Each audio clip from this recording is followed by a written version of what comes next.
Hello, my beautiful people. It's Gifted Gift again. First of all, I want to say Happy New Year to every one of you. But the unlawfulness of this current APC in this Okpebholo's administration is something that I can't just stop thinking about. But the reason why I refuse to cry too much because of the unlawfulness is because Obaseki also contributed to this unlawfulness in destroying our democracy in Edo State. Now, wait to make me know the two they cry for this APC matter be this. But the painful part, that is the one way they pay me rich bone, is that of Oshomole. I has forgotten so soon that he came into power then. Through the judiciary, this same Oshomole has decided to join forces with people that are trying to destroy the rule of law in Nigeria. He has joined forces with people that do not have respect for judiciary. Oshomole, there is God. That's the truth. Even after the AGF made his press conference, that no governor has the right to suspend any elected local government chairman. You go see, say, this current administration of Okpebholo, they did not go back to what they did in suspending the local government chairman. This will make me to say, you see this particular administration, they get backings. Now the PDP people, when they call on our president to call Okpebholo to order, now they laugh. You see this current administration, they get backing. Because if they don't get backing, after the press conference of the AGF of Nigeria, normally, person will not get backing. Go say, oh yeah, make una leave those suspended local government chairman. But this current administration, their owner just let him be talking. You see, waiting they give us power, say make we continue. The more reason why they do not have respect or regard for the rule of law. The thing is, come 2027, if things continue this way, there will not be election in Nigeria. It will just be, I am in power, I will remain in power. Now, so it go to happen for Nigeria. Anyway, may not be like say, I did too short. I remain your girl, Gifted Gift. If today happen to be your first time of coming across my video on YouTube, do me a favor by subscribing. We are compelled to call this press conference today to update the general public and all other stakeholders on the ongoing extermination of constitutional democracy, lawlessness, and blatant disregard for the rule of law by the Edo State government under the leadership of Governor-elect Monday Okpebholo. As you are aware, recent events have brought to light the unlawful suspension of duly elected chairmen and vice chairmen of the 18 local government councils in Edo State, purportedly by the Edo State House of Assembly, following the directive of the Governor-elect Monday Okpebholo. The illegal suspension, carried out on December 17, 2024, was executed under the false pretense of gross misconduct and insubordination, without fair hearing, and under the misplaced and mistaken belief that the chairman and the vice chairman are subordinate to the governor. No premises directive on section 10(1) of the local government law of Edo State, which has since been voided by the judgment of the Chief Judge of Edo State, Honorable Justice Daniel Okungbowa.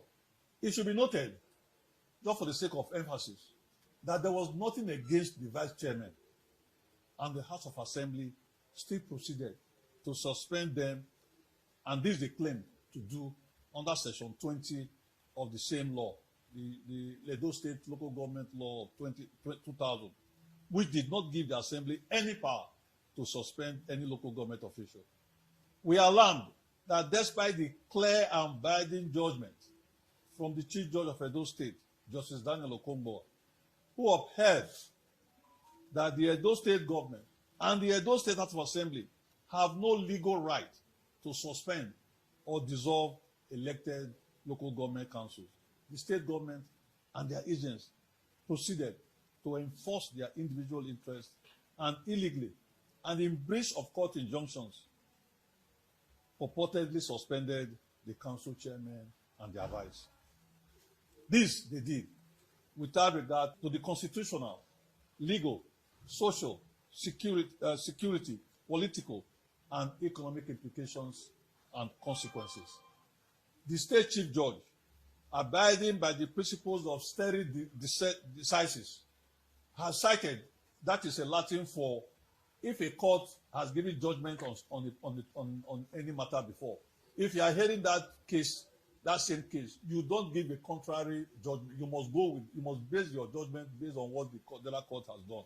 Has cited the recent judgment delivered by the Supreme Court on July 11, 2024, in a suit filed by the Attorney General of the Federation and Minister of Justice, who incidentally is an APC chieftain, affirming that the dissolution or suspension of elected local government council members by any state of government, by any state government, House of Assembly, or its agents is unconstitutional, illegal, and null and void.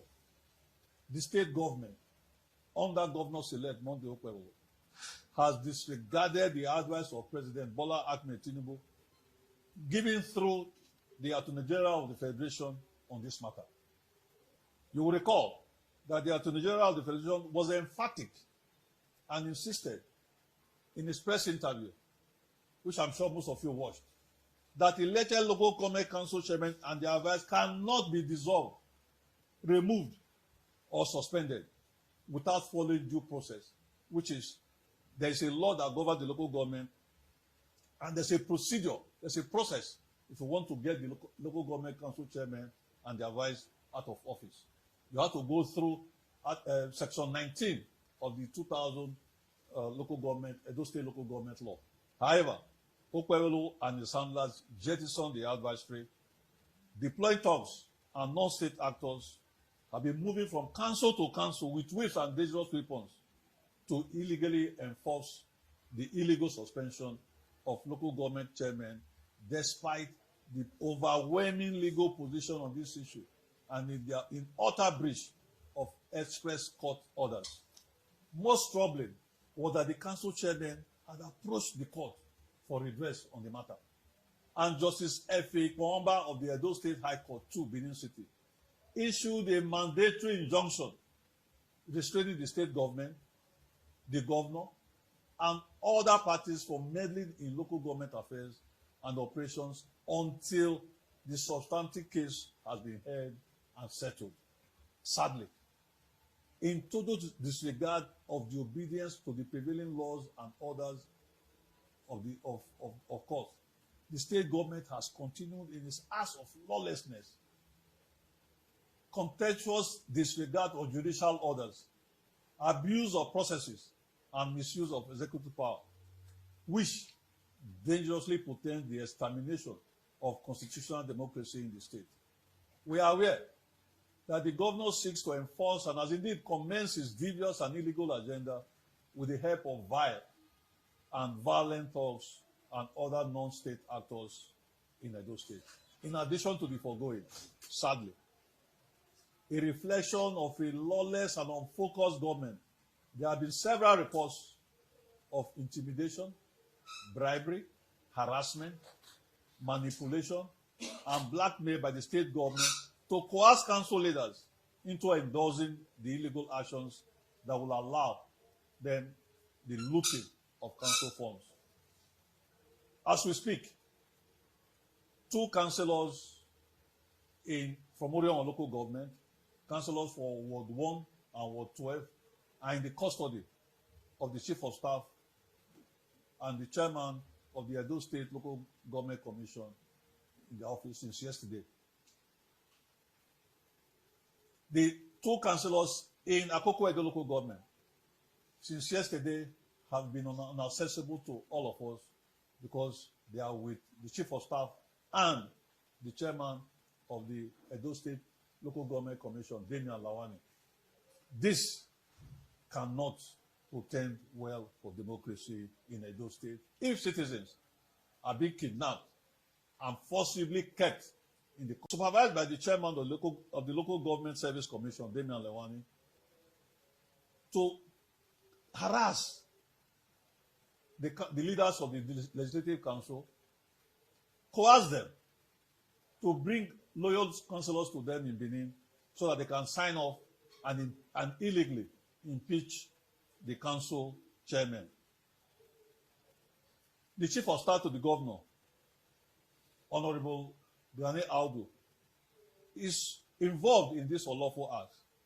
He has been calling and threatening, harassing councillors across the state, trying to force them to cut ties with the substantive elected council chairman with the warning that their loyalty should be to the governor and nobody else. Clearly, these state actors have scant knowledge of the principles of democracy under our laws. Is that surprising? It is not. It doesn't come to us as a surprise, considering the intellectual and knowledge deficit in this government. For the sake of emphasis, the loyalty of elected officials are to the citizens that elected them and not to the governor of the state. The councillors were elected by people from their wards. The loyalty of the councillors is to those people that voted for them.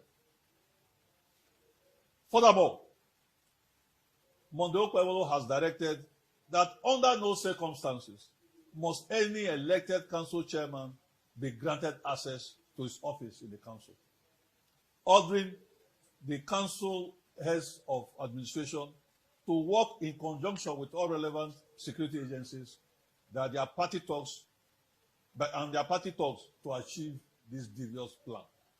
The plan, we are aware, is to lure or worse still, force the councillors to impeach the substantive chairman without recourse to lay down processes enshrined in our laws.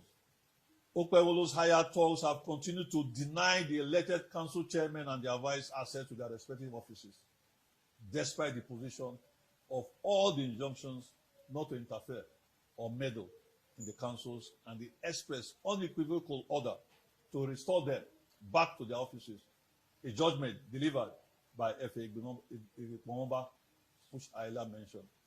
We gave a judgment annulling the suspension illegally done by the House of Assembly, bringing back the elected chairman and the vice chairman to the different councils. We have also witnessed another very disturbing trend. The council chairmen are signatories to their accounts with their different councils. That's expected. What Monday Okpebholo and his cohorts are trying to do is to change the signatories to those accounts, making sure that the elected council chairmen that are supposed to be signatories to those accounts do not have signatories to their account. We want to warn the banks. If any bank obeys that illegal instruction, we will charge you for contempt of court. We will take you to court to make sure that if you illegally change the signatories to those accounts that are with you, we will charge you to court. Don't say we did not warn you. There are also reports of illegal requests of sensitive council documents by unauthorized persons mandated by the chief of staff and the chairman of the Edo State Service Commission, Local Government Service Commission, Demian Lawan. This flagrant disregard for our judiciary and the subversion of the constitution of our country is a serious threat to our democracy. And if this lawlessness is allowed to continue, it will not only undermine the rule of law, but will also create a dangerous precedent. That's why we are calling the attention of everyone today to weaken our entire legal and democratic system. What we are witnessing, and we say this with all sense of responsibility, is an attempt to unlawfully and illegally remove or overthrow an elected tier of government in Edo State, a component and federative unit of the Federal Republic of Nigeria, contrary to Section 1(2) of the Constitution and judicial orders. In other words, putting it very bluntly and straightforwardly, an attempted coup is being witnessed in Edo State under Governor-elect Monday Okpebholo.